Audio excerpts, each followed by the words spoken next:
আচ্ছা, আরেকটা কথা আমার মাথায় আসছে, এই যে ধরুন স্লিপ ডিস্ক বা এই যে ব্যাক পেন, এইটা কোনোভাবে গিয়ে দীর্ঘদিন সমস্যা থাকার জন্য এটা কি ক্যান্সারাস হতে পারে, এরকম কি কোনো মেডিকেল রেকর্ড আছে? ইউজুয়ালি না। ইউজুয়ালি না। ইউজুয়ালি না। 2-3 সপ্তাহ পরেও যদি ব্যাক পেন পারসিস্ট করছে, সেটা একটা ওয়ার্নিং সাইন। আরেকটা প্রবলেম হচ্ছে জিজ্ঞেস করার, সেটা হচ্ছে যে এমআরআই কি নির্দিষ্ট সময়ে অন্তর করা উচিত, নাকি অনেক ক্ষেত্রে আমি দেখেছি একজনকে বছরে 3বার এমআরআই করে নিতে? Is it harmful?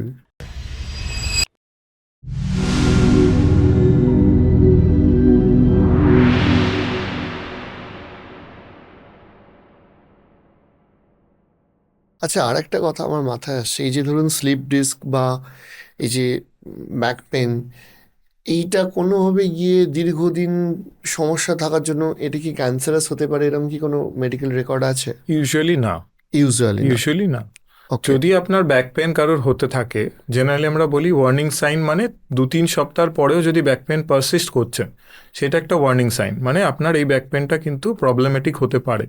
আপনার কিন্তু এটা চেক করিয়ে নেওয়া উচিত। সেই ক্ষেত্রে যখনই আমরা এক্স রে বা কিছু একটা করব, তাতে আমরা দেখতেই পাবো বা ক্লিনিক্যালিও বুঝতে পারবো যে টিউমার বা ওই জাতীয় কিছু প্রবলেম কিন্তু নেই। এরকম বলছি না আমি কি স্পাইনে টিউমার বা ক্যান্সার হওয়া সম্ভব নয়। স্পাইনে অনেক ধরনের বোন টিউমার্স হয় এবং অনেক ধরনের ক্যান্সারও হয় তার মধ্যে। এবং এইগুলো আর্লি ডিটেকশন করে নিলে শুরুর দিকে কিন্তু শুধু পেন নিয়েই প্রেজেন্ট হয়। অনেক সময় সোয়েলিং বা কিছু বাজে রকম দেখতে টিউমার দেখা যাচ্ছে এরকম কিন্তু হয় না। শুধু একটা ছোট্ট পেন নিয়েই কিন্তু শুরু হয়। সেটা আমরা এক্স রে বা কিছু করলে ওখানে একটা ছোট্ট ড্যান্স শ্যাডো বা কিছু দেখতে পাই। অনেক সময় এমআরআই করাই এবং ওতে ধরা পড়ে যায়। সেই ক্ষেত্রে আর্লি ট্রিটমেন্টের দ্বারা ওটা পুরোপুরি ট্রিটমেন্ট করা যায়। ক্রনিক টিউমার যদি কোনো কিছু থাকে, সেইটা ক্যান্সার হওয়ার কিন্তু চান্স থাকে। আরেকটা প্রবলেম হচ্ছে জিজ্ঞেস করার, সেটা হচ্ছে যে এমআরআই কি নির্দিষ্ট সময়ে অন্তর করা উচিত, নাকি অনেক ক্ষেত্রে আমি দেখেছি একজনকে বছরে 3বার এমআরআই করে নিতে? Is it harmful? তো জাস্ট একটা স্টোরি বলছি। এরকম একজন পেশেন্ট আমাদের পলিট্রমা ভর্তি হয়েছিলেন, যার আর কি হেড ইঞ্জুরি ছিল এবং মাল্টিপল জয়েন্টসে ইঞ্জুরি ছিল। এবার বুঝতেই পারছেন, তাকে প্রথমে আগে তাকে আইসিইউতে পাঠানো হয়েছিল ইনটিউবেট করে, কারণ তার শরীরের অন্যান্য অর্গ্যানস বা অন্যান্য জয়েন্টসের থেকে আগে ব্রেন ইঞ্জুরিটাকে বাঁচানোর বেশি দরকার ছিল, মানে যাতে ব্রেন ইঞ্জুরিটা সেভ করা হয়।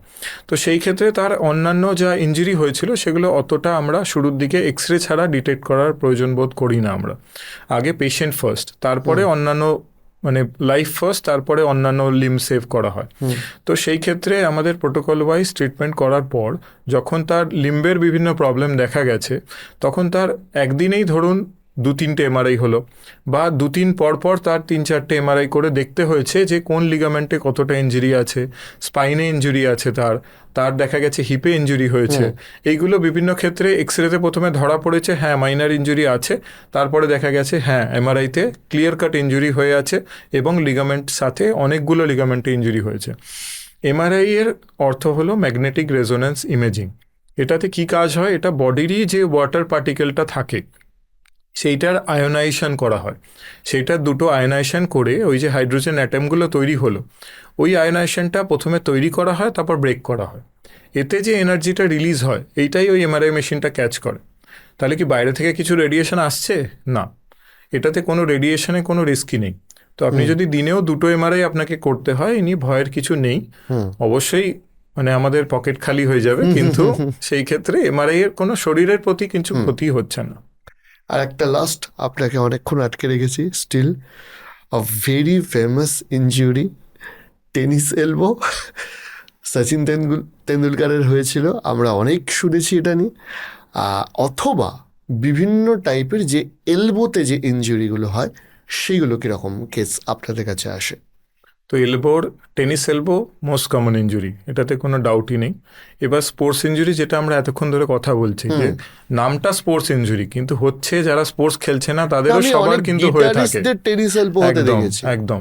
তো গিটারিস্ট কেন, যারা নিংড়ানো কাপড় নিংড়ানোর কাজ করে বাড়িতে, তাদেরও অনেক সময় টেনিস এলবো নিয়ে তারা প্রেজেন্ট করে। তারপর বলে যে আমি গেটটাই খুলতে পারছি না, যে গেটের নবটা যে ঘোরাবো তাতেই এতটা ব্যথা হচ্ছে যে গেটটাও খোলার হাতে পারছি না, বা জলটা যে নিয়ে খাবো সেটাও পারছি না ঠিকঠাক করে, বা বাইকটা যে চালাবো প্রচণ্ড ব্যথা হচ্ছে।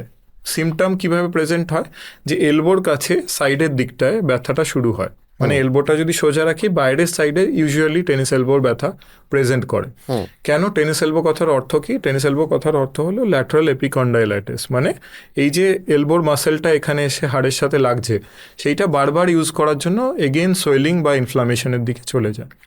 তো এটার প্রথম ট্রিটমেন্ট এগেন রাইস থেরাপির দিকে কিন্তু আমাদের যাওয়া উচিত, মানে ওটাকে রেস্টে রাখা, যে কাজ করতে আমাদের ব্যথা বাড়ছে সেই কাজগুলো না করা। মানে আমাদের যদি কোনো নিংড়ানোর কাজ করতে গিয়ে লাগে বা ভারী তুলতে গিয়ে লাগে সেটা আমরা করব না। আইস থেরাপি দেব, এটা দরকার হলে ক্রেপ ব্যান্ডেজ বা টেনিস এলবো ব্রেস একটা পাওয়া যায়, যে ব্রেসটা এরকম স্ট্র্যাপের মতো, আপনারা অনেক খেলোয়াড়কেও দেখবেন পরে ওটা নিয়ে নামছে। তো ওই টাইপের ব্রেস পরে এটা ইউজুয়ালি শুরুর দিকে কম করা যায়। তাছাড়া ওষুধ তো আছেই, এবং এটা ছাড়া যদি পারসিস্টেন্ট পেন থেকে যায় তখন রোলস আছে ইনজেকশনের। যদি কারো রেকালসিট্রেন্ট মানে অনেক দিন ধরে টেনিস এলবো রয়ে গেছে তার ক্ষেত্রে কিন্তু ইনজেকশনের রোল থাকে। অ্যাডভান্স স্টেজে লাস্ট স্টেজে কিন্তু এটার ক্ষেত্রে মাইক্রোসার্জারির দিকেও কিন্তু আমাদের যেতে হয় প্রয়োজন অনেক হয়। সময়। আমার খালি শেষ প্রশ্ন থাকবে, আর একবার আমি হাঁটুতে ফিরে যাচ্ছি। সেটা হচ্ছে যে এই যে এসিএল যে ইনজুরি নিতে যেটা হচ্ছে সেটার ক্ষেত্রে আমি বহু মানুষকে দেখেছি যে অপারেশন নিয়ে ভয় পেতে। তো সব সময় কি অপারেশন করার তো নিশ্চয়ই দরকার হয় না, তাহলে আপনি একটু বুঝিয়ে বলুন যে কখন অপারেশন করার দরকার, আর অপারেশন হওয়ার পর কি কি প্রসিডিওরে হয়, আর এই রিকভারি টাইমটা কতদিনে হয়, বা সাকসেস রেটটা, কারণ বহু মানুষ অপারেশন শুনলে ভয় পায়। তো মেন ব্যাপারটা হলো সবার অবশ্যই সার্জারি কোনো দরকার নেই। যাদের ক্ষেত্রে লো গ্রেড পার্শিয়াল টিয়ার থাকে বা পার্শিয়াল টিয়ার যদি তারা বসে থাকার কাজ করে বা অফিস ওয়ার্কার হয় তাদের ক্ষেত্রে একদমই সার্জারি কোনো দরকার থাকে না। কমপ্লিট টিয়ার থাকে, তার পারসিস্টেন্ট ইনস্টেবিলিটি মানে চলতে গেলে একটা ফলস সেন্সেশন আসছে, তাদের ক্ষেত্রে কিন্তু সার্জারির দিকে যেতে হয়। কারণ এই সার্জারি না করলে কিন্তু পরের দিকে অ্যাসোসিয়েটেড ইনজুরি মানে মেনিসকাস বা অন্যান্য জিনিস নিয়ে যেগুলো আমরা আলোচনা করলাম, এই আর্থারাইটিসের দিকে কিন্তু হাঁটুটা চলে যাওয়ার একটা টেন্ডেন্সি কিন্তু থাকে। তো ওইটাই প্রিভেন্ট করার জন্য যাতে ফিউচার আর্থারাইটিস না হয় সেই ক্ষেত্রে অনেক সময় সার্জারির কথা আমরা ভাবি। সার্জারি কি করা হয়? মাইক্রো সার্জারি হয়, ছোট ছোট ছিদ্র করে তার থ্রু দিয়ে আমরা স্কোপ নিয়ে ভেতরে দেখি এবং পুরো জিনিসটা রিপেয়ার করা হয়। নিজেরই মাংসপেশি বা মাসেলস নিয়ে আমরা ওই টেন্ডনটাকে মাল্টিপল ফোল্ড করে আমরা জেনারেলি এসিএলটাকে নতুন করে বানাই। এই যে টেন্ডনটা তৈরি হয় এটা নিজের টেন্ডনের মতো, নিজের এসিএল লিগামেন্টের মতো ইউজুয়ালি 6 উইক্সের কাছাকাছি পুরোপুরি কিন্তু লিগামেন্টাইশনের দিকে শুরু হয়ে যায়। 3 মাসের মধ্যে এটা আবার আগের এসিএল লিগামেন্টের মতো তৈরি হয়ে যায়। মানে শরীরই ওটাকে নিজের টিস্যুর মতো তৈরি করে নেয়, যে আগের মতো আবার স্ট্রেংথ ফেরত দিয়ে দেয়। তো যদি ঠিকঠাক রিহ্যাব করা হয়, ঠিকঠাক এক্সারসাইজ করা হয় অপারেশনের পরে এবং সার্জিক্যাল টেকনিক ঠিক থাকে, তাহলে কিন্তু অপারেশনের success rate almost as close two 96-97% হওয়া উচিত। কিন্তু যদি আমরা রিহ্যাবটা ঠিকঠাক না করি, মাসেল যদি উইক থেকে যায় সেই ক্ষেত্রে একটা রিটিয়ার বা রি ইঞ্জুরি হওয়ার কিন্তু চান্স থেকে যায়। তো মেন জিনিস হলো প্রিহ্যাব, মানে অপারেশন করার আগে ব্যায়ামটা ভালো করে শিখতে হবে, অপারেশন করার পরে ব্যায়ামটা ভালো করে করতে হবে, এবং আমাদের যে প্রিকশন সেটা একটা নির্দিষ্ট টাইম লিমিটে মেনটেন করতে হবে। ইন্ডিয়ান হকি প্লেয়ারের একজন কথা বলি, যে আমি যখন এমসে ছিলাম সেই সময় আমাদের কাছে ট্রিটমেন্ট করিয়েছিল। তো যেহেতু ওয়ার্ল্ড কাপ খুব সামনাসামনি ছিল, সে এসিএল ইঞ্জুরি নিয়ে তাড়াতাড়ি করে ঠিক করবে বলে তাড়াতাড়ি সার্জারি কিছু না কিছু করে আমাকে খেলায় ফিরতে হবে। তো তার সার্জারি হওয়ার পরে জেনারেলি আমরা এসিএল রিকনস্ট্রাক্ট সেই ক্ষেত্রে করি না, সেই ক্ষেত্রে কিন্তু রিপেয়ার করার একটা অপশান থাকে যদি পার্শিয়াল টিয়ার থাকে। এটা মেনলি খেলোয়াড়দের ক্ষেত্রেই করা হয়। তো সেই ক্ষেত্রে এসিএলটা একটা সাপোর্ট দিয়ে দেওয়া হয় এসিএল এর সাথে। সেই ক্ষেত্রে এসিএল এর পুরো লিগামেন্টটাকে প্রতিস্থাপন না করে সিঙ্গেল বান্ডেল মানে কিছুটা এসিএল এর রিকনস্ট্রাক্ট করা হয়, তার সাথে কিছু টেপস বা কিছু দিয়ে ওটাকে অ্যাডিশনাল একটা ব্রেসিং বা অ্যাডিশনাল সাপোর্ট দিয়ে এসিএলটাকে স্ট্রং করে দেওয়া হয়। ওটা এসিএলটাকে হিল করার জাস্ট হেল্প করছে, যতক্ষণ হিল হচ্ছে ওটা হেল্প করছে। তো তাকে খুব তাড়াতাড়ি আমরা 2-3 মাসের মধ্যেই কিন্তু ফিল্ডে ফেরত দিতে পেরেছিলাম, এবং মোটামুটি সে কিন্তু ওয়ার্ল্ড কাপেও আবার খেলে ভালোভাবে কিন্তু রেজাল্ট দিতে পেরেছে। মানে আজকের টেকনোলজি এতটাই অ্যাডভান্স হয়ে গেছে। অনেক ধন্যবাদ, আপনি এতটা সময় দিলেন বলে। ডেফিনেটলি আপনাদের মনের অনেকগুলো প্রশ্ন আপনারা আজকে জানতে পারলেন, আমিও অনেক কিছু জানতে পারলাম। এভাবেই মানুষের সেবা করুন।